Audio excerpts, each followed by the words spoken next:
மலையக தமிழர்கள் நடந்திருக்கக்கூடிய அநியாயம் என்பது உலகத்தில் எந்த ஒரு இனத்திற்கும் இதுவரை நடந்ததாக சரித்திர சான்று இல்லை.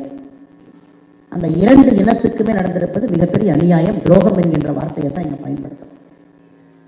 அதே நேரத்தில் மிக கடுமையான பிரச்சனைகள் இருக்கக்கூடிய இரண்டு பகுதி அது இரண்டுமே. அது ஒரு செஸ் கேமில், செஸ் போர்டில் ஒரு குளோபல் பவர்ஸ் விளையாடும் பொழுது ஒரு செஸ் காயின்ஸாகத்தான் இத்தனை காலமாக குறிப்பாக இலங்கை தமிழர் பிரச்சனையும் மலையக தமிழர் இருக்கக்கூடிய பிரச்சனையும் the world powers are playing chess on a global stage.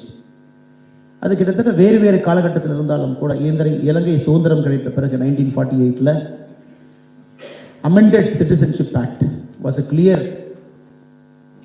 endangerment to the Malayaga Tamils and to other Tamils also. One fine day, with a single stroke of pen, they were deprived of citizenship.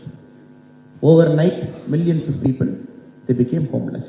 1948 ஆரம்பிச்சு.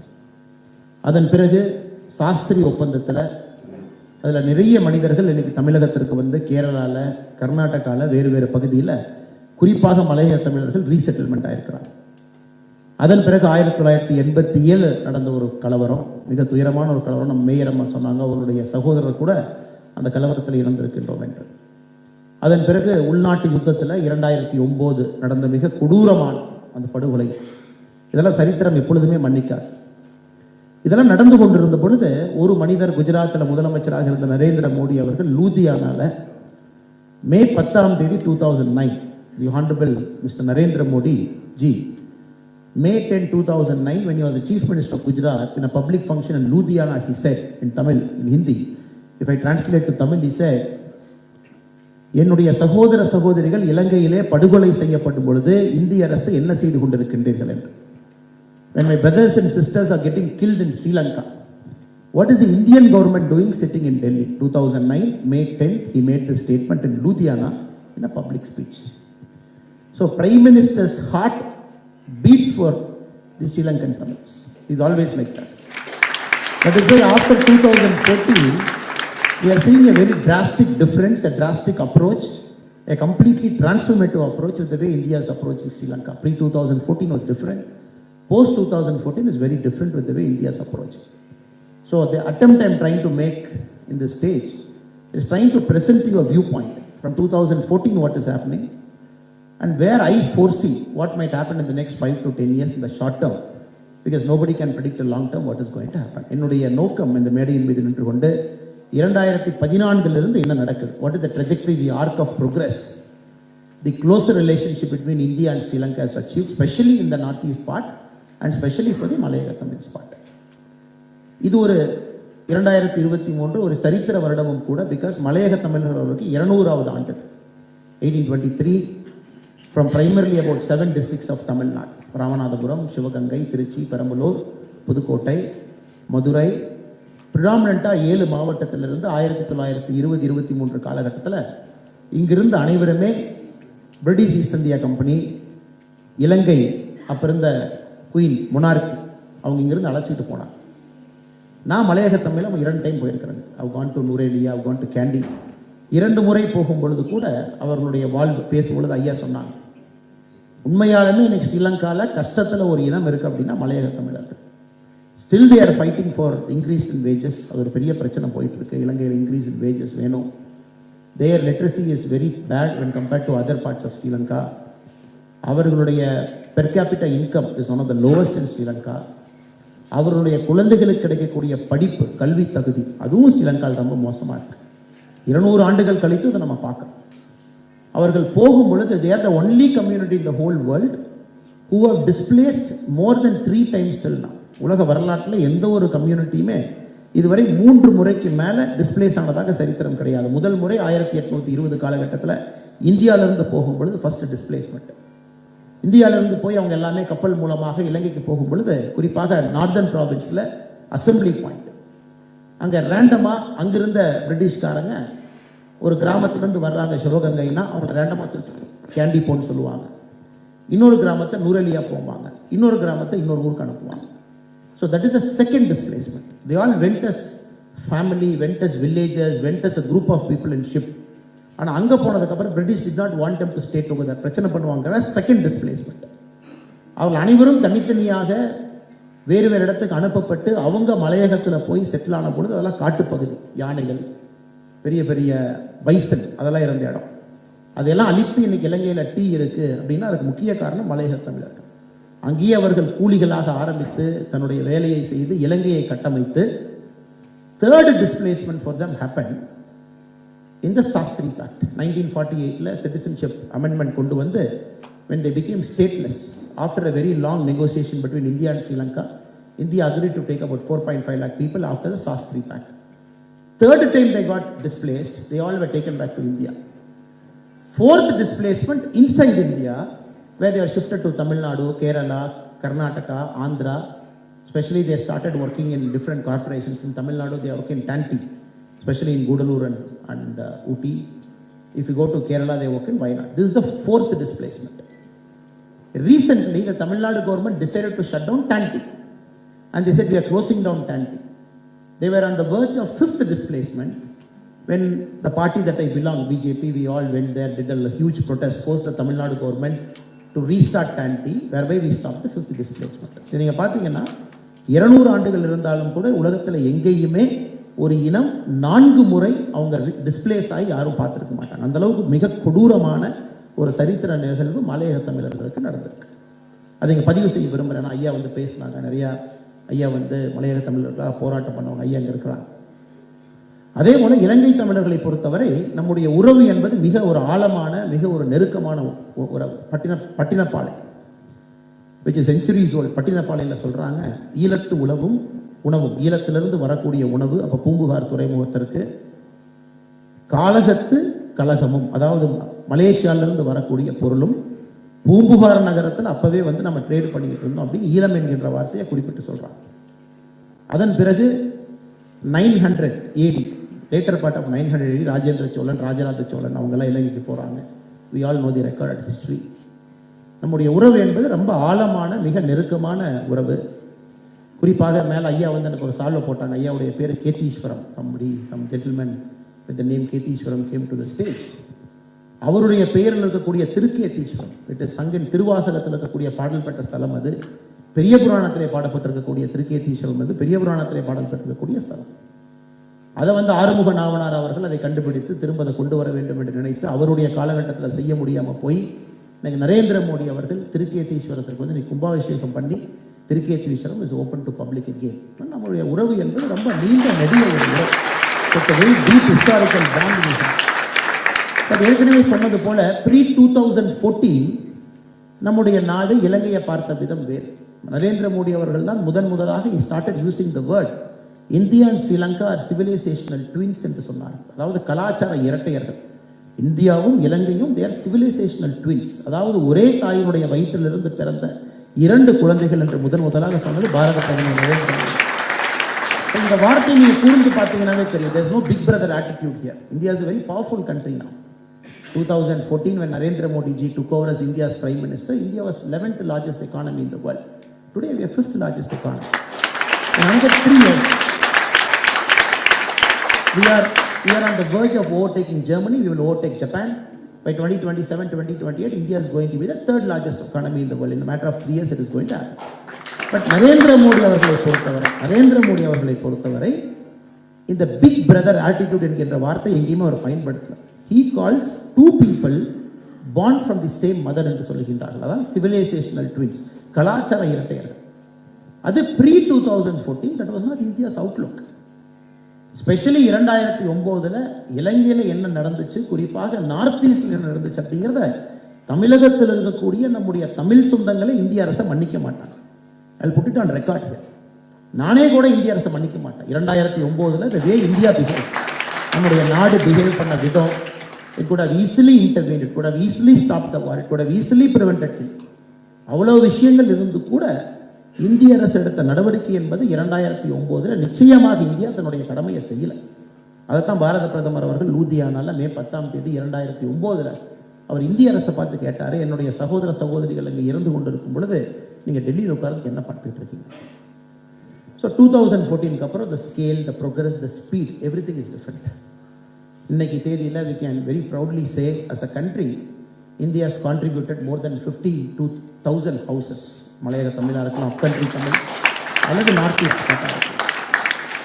Credit lines, குறிப்பாக இந்த இலங்கையினுடைய financial கிரைசிஸ்க்கு அப்புறம் currency swap, credit arrangements, International Monetary Fund la India moved the first proposal where our Finance Minister Nirmala Sitharaman said whatever conditions is being given to Ukraine, the same conditions should be given to Sri Lanka.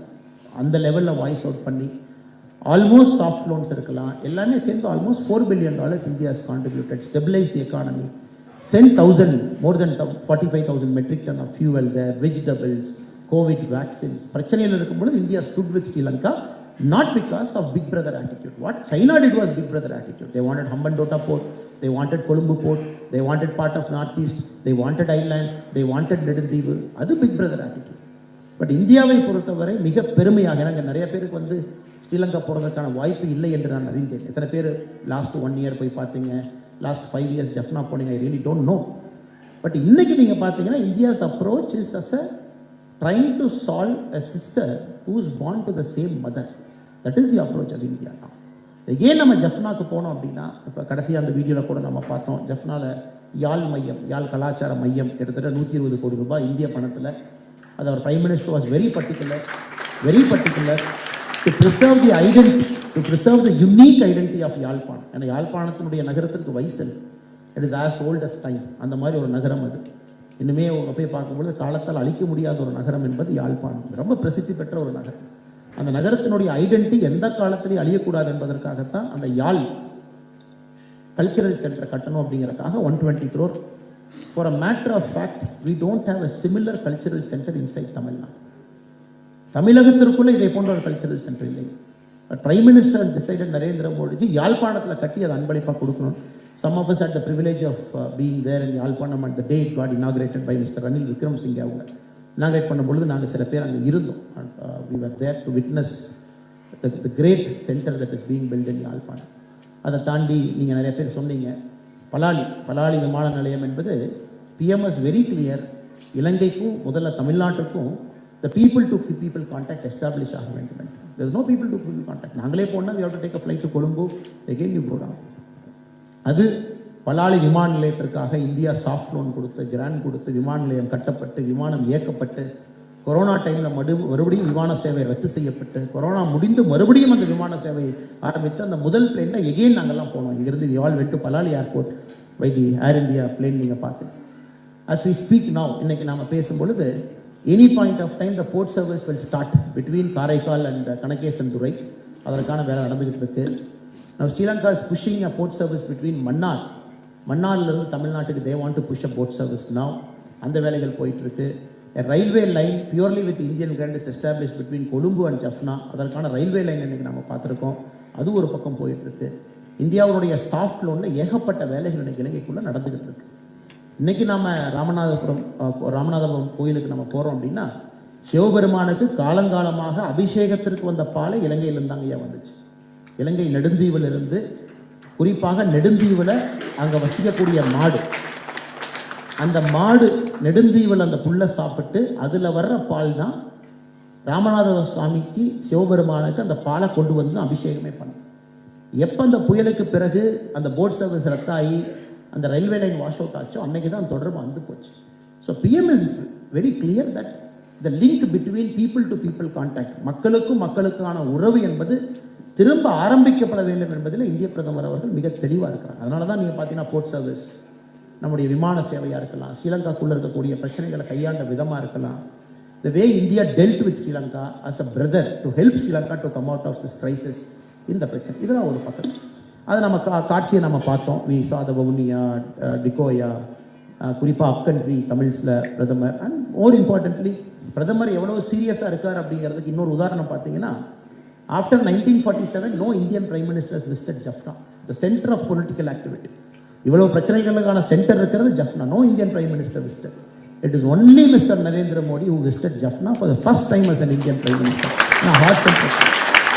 இவ்வளவு பிரச்சனைகளுக்கு no Indian prime minister visited the upcountry Tamil, அதாவது மலையக தமிழர்களுக்கு IOT நம்ம சொல்லக்கூடிய Indian origin Tamil IOTs யாருமே மலையக தமிழுக்கு போகல.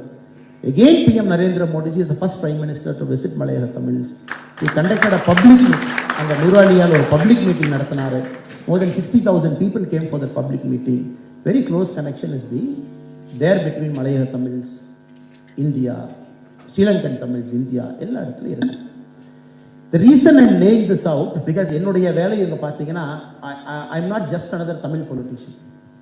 கையில் மைக் இருக்கு, I can speak anything I want, I can paint up emotions and paint a picture that is not true and say bye bye to you and leave. அப்படி இல்லை. The moment you have called me, the moment I'm standing in the stage, because we have established a relationship. Whether you come to Tamil Nadu to meet me or I come to UK to meet you, it is a relationship that will be taken forward in the next many, many years. So, அதனால் நான் பேசக்கூடிய வார்த்தைகள் I have to be very careful with the kind of words I use. Diplomat பேசும்போது என்ன சொல்லுவாங்கன்னா, diplomacy, they say, we speak half, we don't speak half என்று சொல்லுவாங்க. A good diplomat will only speak half. He leaves the other half. அது மாதிரி தான் எனக்கு என்னுடைய ஸ்பீச் இருக்க போகுது. I'm only going to speak about half. I'm going to leave the rest of the half. Assuming you know, from the way I'm speaking, you can infer what we are trying to convey, what is going to happen in the next 5-10 years. So now I'm coming to the second part. Now where Sri Lanka is இன்னைக்கு Sri Lanka பார்த்தீங்கன்னா, Sri Lanka as a country ஒரு கிட்டத்தட்ட before India's intervention it was almost like a vassal state of China. There is a Hambantota port which was strategically taken by the Chinese, which also happened to be the Mahinda Rajapaksaji's hometown and is very strong thing. Then very heavy influence in the northern and eastern part of Sri Lanka. China had a very heavy influence there.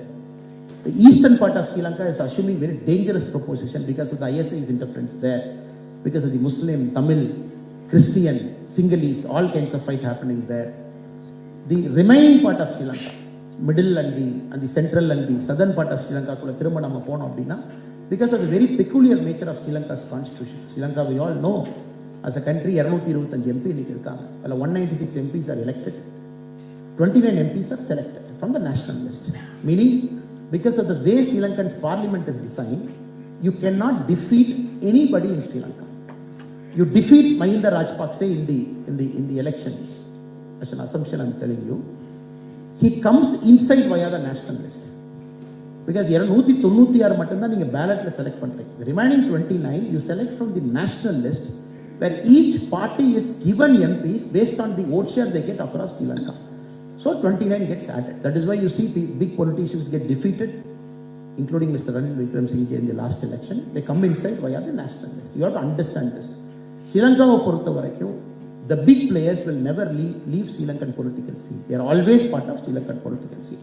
If anybody thinks, oh, this family is out, that family is out, இவங்க வர மாட்டாங்க, அவங்க வர மாட்டாங்கன்னா, we are sadly mistaken.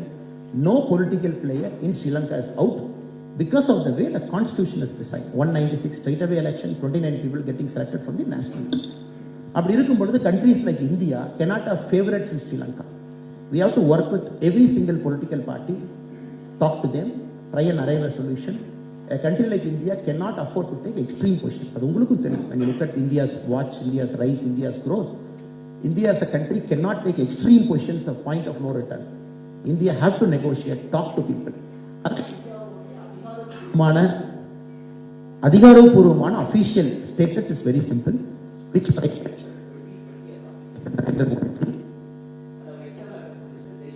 again re-articulated in 2022.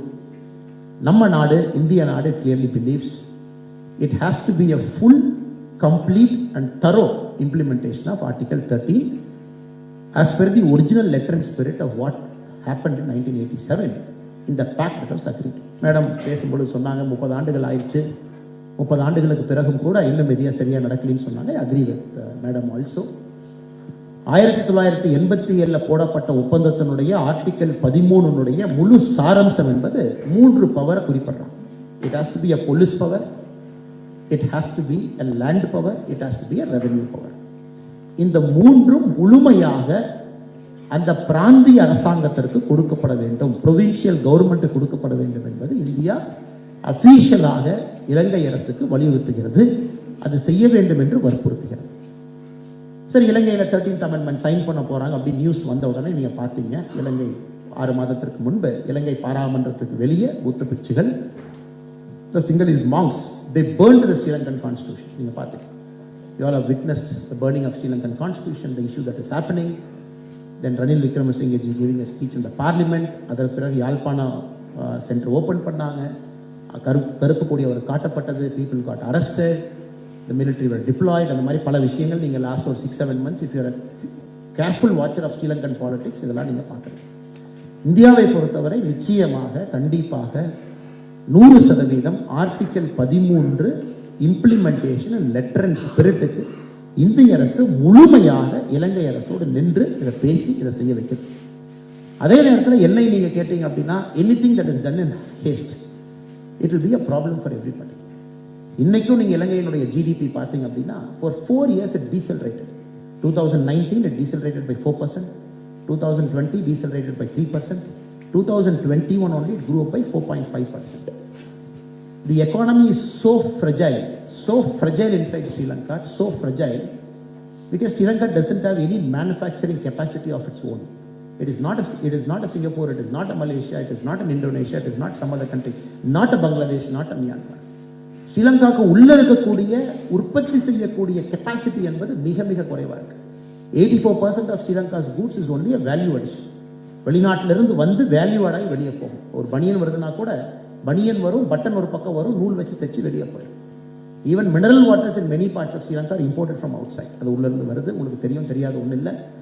Sri Lanka as a country is heavily dominant on tourism, heavily dominant on tea, heavily dominant on jute. If you closely appreciate what Sri Lanka is all about. அப்படி இருக்கும் பொழுது ரொம்ப கேர்ஃபுல்லாக கையாள வேண்டிய கட்டாயம் எல்லோருத்துக்குமே இருக்குது. அதை நீங்களும் அப்ரிஷியேட் பண்ணுவீங்க. இரண்டாவது, ஸ்ரீலங்காவுடைய ஃப்ரெஜைல் பொலிட்டிக்கல் ஸ்ட்ரக்சர். இன்னைக்கு ஸ்ரீலங்காவில் உள்நாட்டு தேர்தல் நடத்தக்கூடிய நிலைமையில் இலங்கை அரசு இல்லை. Supreme court it ordered the Sri Lankan government to conduct provincial elections. The Sri Lankan government said எங்களுக்கு ஓட்டர் ஸ்லிப் பிரிண்ட் பண்ணுற கூட பணம் இல்லைன்னு சொன்னாங்க. we don't have money to print a voting slip also, so how can we conduct election? The local body elections is postponed in Sri Lanka. அதையும் நீங்கள் பார்க்குறீங்க. So it is a country that is coming out of a very deep economic crisis. It is taking baby steps out of this economic crisis. இதில் if you come from the Tamil Nadu's perspective, BJP party inside Tamil Nadu, I am the state president of the BJP party in Tamil Nadu. I have officially demanded Ilangai has to return back the Kachativu that we have gifted in 1974. which were, we believe it is fraudulently gifted to Sri Lanka by Indira Gandhi in 1974 before emergency for political reasons. That is the official stand. We want Kachativu back. But எவ்வளவு பிரச்சனைகள் இருக்குன்னு பாருங்க. At the same time, we want a political solution to the Sri Lankans northeast part. Second, as we speak today, yesterday morning, 22 Tamil fishermen got arrested in the northern part of Sri Lanka. 22 பேர் arrest ஆயிருக்காங்க. It is an ongoing issue. Fishermen get arrested. There is a bottom trawling issue. There is a court issue. Close to 650 Tamil boats are imported by Sri Lanka, including the Tamil National Alliance. Every single party in the northern part of Sri Lanka, they support arrest of Tamil fishermen. They support the impoundment of boats. They support the boats not given back. So that is a cause of friction. Adha sari pananum. Fishermen, there is an issue. Adha sari pananum. Kachativu, there is an issue. Adha sari pananum. 1974 Kachativu was gifted, but Article 6 1974 mudichu 6 மாசம் கழிச்சு the original agreement allowed Tamil fishermen to go and use Kachativu as a place for their nets, fishing nets. அப்பனா கச்சத்தீவு இலங்கை கொடுக்கப்பட்டாலும் தமிழக மீனவர்கள் வலையை உலர்த்திக்கலான்னு இருந்துச்சு. அதையும் 6 மாதம் கழிச்சு தமிழ் ஃபிஷர்மேன் அங்கே வரக்கூடாதுன்ட்டாங்க. That is another issue.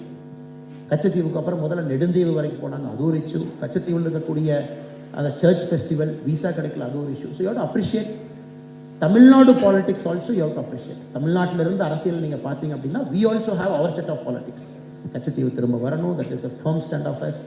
Not only us, all Tamil political parties, including DMK, though it was gifted during Dr. Karunanidhi's time when he was the Chief Minister of Tamil Nadu. The ongoing arrest of fishermen is a thorny issue, which we handle it. We handle it in a proper way so that the emotions are controlled in both sides. Ilangai side la pottingna, every single political party wants Tamil fishermen to be arrested. That also we have to take care. Bottom trawling is a serious problem. That also we have to take care. So இதையும் நீங்கள் balance பண்ணணும், அதையும் balance பண்ணணும், எல்லாத்தையும் balance பண்ணணும். இதை சிம்பிளாக சொல்லணும் அப்படின்னா முள்ளு மேலே போட்ட சீலை மாதிரி. It is sari that is thrown on a thorny bush. You take it quick, the sari will get torn. So you have to take it one by one.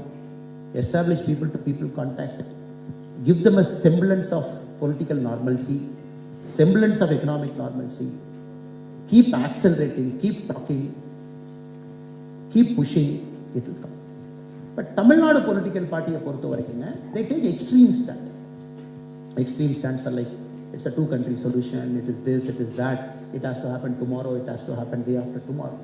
But மோடிஜியை பொறுத்த வரைக்கும் ரொம்ப தெளிவாக இருக்காருங்க. ஒரு சொல்யூஷன் கொண்டு வந்தால் கூட it has to be a long standing அப்படிங்கிறது ரொம்ப தெளிவாக இருக்காரு. It has to stand the test of time.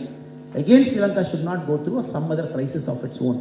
திரும்ப ஒரு சொல்யூஷனை as a external power, though is India is in a position to force a solution, you do it as an external power, as a big brother, that solution might not be a permanent solution in the long run. I have visited Sri Lanka 2 times in the last 8 months. I spent a considerable amount of time. I have taken the effort to talk to all political parties in the northern part, in the eastern part, all political parties in the central province part. We met leaders, had the opportunity to meet Mr. Ranil Wickramasinghe ji in Jaffna, had the opportunity to present our point of view also. But ellame pannitenge, again I said half things I'm leaving it unopen. I'm not saying what is it and what is it. But oru vishayam, our heart is there for you. Modi ji's heart is there for you. Illati India will not take this kind of a risk. India has taken extraordinary risk in Sri Lanka, especially our ambassador Gopal Bagleji, who is the current ambassador. Our consular sitting in Jaffna, consular sitting in Hambantota, consular sitting in Kandy. The regularization has to happen. Time is up now. And we are also fighting for them. And we are also solving their problems. We have solved a couple of their problems. Vehicle license, veliya pass issues. Many of the kids, they come to our office very regularly. We go meet them. Now, I'm very happy to say people work in companies and people work in TCS. People born in the camp, people studied inside the camp. Very multinational company people work now. So, but some kind of a issue settlement has to happen because it's a long time they're inside for no fault of them. Camp it is not that they entered India illegally and they're part of the camp. Their children never made a mistake. They're still part of the camp. So that also has to happen. The Citizenship Amendment Act, which has happened for 6 different communities, which India has passed an act, which is also being very carefully implemented. Adu or India kulla pathina, it is a point of conflict. Adu romba carefully நம்ம அரசு வந்து implement பண்ணிட்டு இருக்காங்க. இது அதுக்கப்புறம் இந்தியாவில் settle ஆகிருக்கக்கூடிய மலையக தமிழ்ஸுடைய livelihood issue, again it's a problem. They still live in line houses. They still not original promises என்ன உங்களுக்கு கொடுக்கப்பட்டதோ அந்தந்த மாநில அரசுகள் என்ன முழுமையாக நிறைவேற்றலை. That is also a point of concern. So சிம்பிளாக சொல்லணும் அப்படின்னாங்க, இத்தனை காலமாக Sri Lanka was only used, specially Sri Lankan Tamils only used for political purpose. தமிழ்நாட்டில் அரசியல் மேடையில் ஸ்பீச்சுக்காக அவங்க வச்சுருந்தாங்க, அவ்வளோதான் சொல்லணும். ஸ்பீச்சுக்காக they just come, give good speech, they whip up people's emotion, and every Tamil politician knows they can't even move a stone in Sri Lanka. அவங்களால ஒரு செங்கல் நகர்த்த முடியாதுன்னு தெரியல. ஆனால் நல்ல ஸ்பீச் கொடுத்துட்டு கைத்தட்டல் வாங்கிட்டு டாட்டா காமிச்சிட்டு கிளம்பிடுவாங்க. 2014 அப்புறம் தான் we are hopeful India can solve that problem because of Modi, because active interest பார்க்குறாங்க, உள்ள பூந்திருக்காரு, பிரைம் மினிஸ்டராக போயிருக்காரு, மலையக தமிழ் விசிட் பண்ணுறாரு, ஜஃப்னா போகிறாரு, சிவில் சொசைட்டி குரூப்பை பேசுகிறாரு, படிக்கிறாரு, இஷ்யூவை ஸ்டடி பண்ணுறாரு, இதுக்கு ஒரு தீர்வு கொடுக்கணும்னு நினைக்கிறார். So only now it is happen. So 2009 India made a thorough mess of the Sri Lankan issue. If India is little bit active, இந்த பிரச்சனை வந்திருக்காது. Allowed LTTE collapsed, people to get killed, all kinds of human rights violation happened in that soil. At the same time, the political parties of Tamil Nadu, they were negotiating from their family who will get into central cabinet, whether the son will get a cabinet minister or daughter will get a cabinet minister. Adan Tamil Nadu political party பண்ணிட்டு இருந்தாங்க. So it is not right for me to come outside Tamil Nadu and criticize my own brothers and sisters, though ideologically different in some other political party. But still 2009 is a missed opportunity. அதனால் இது மட்டும் நான் பேச விருப்பப்படுறேன். இது மட்டும் என்னுடைய from the heart I thought I should tell you this. But all of us are there. It's a long relationship. We are building relationship, engaging with political parties, reasoning with them, arguing with them. More importantly, குறிப்பாக Tamil national alliance and the political parties in the northern part, முதல்ல they have to come to a common platform. They have to come to a common agreement. They can't have divisions within them. Somebody will support 13, somebody will not support 13, somebody wants a 2-state, somebody doesn't want a 2-state, somebody wants fast, somebody wants slow. So அவங்களுக்குள்ளேயே ஒரு uniform voices இல்லாத பொழுதுங்க, India as a country, how much can it do from outside pushing Sri Lanka to do much? So அது வரணும், அதுக்கு meeting of minds நடக்கணும். That is happening. So இதெல்லாமே கொஞ்சம் கொஞ்சமாக நடந்துகிட்டு இருக்கு. But every person who sitting here completely understand. உங்களுடைய pain very few people understand. உங்களுக்கு இருக்கக்கூடிய அந்த வலி என்பது கொஞ்சம் பேருக்கு மட்டும் தான் தெரியும். Not every person understands your pain, but 100% Modiji understands your pain. 100%.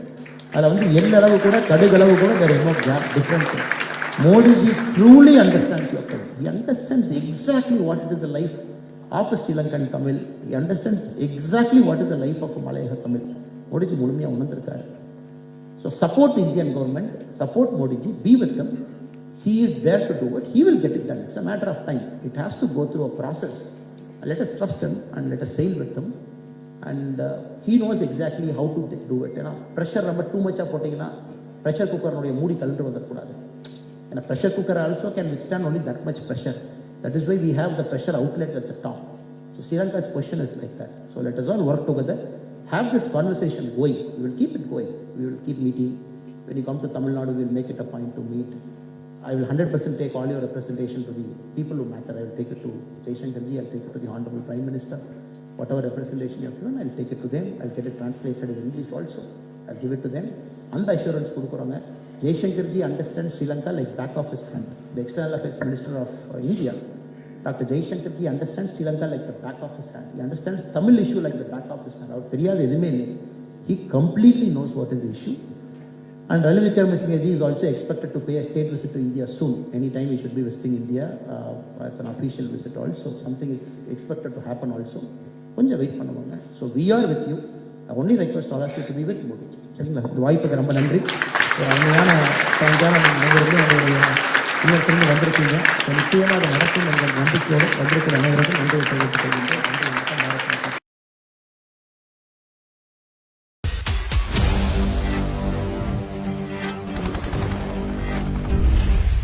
வாழ்வும் எங்கள் வளமும் மங்காத தமிழ் என்று சங்கே முழங்கு.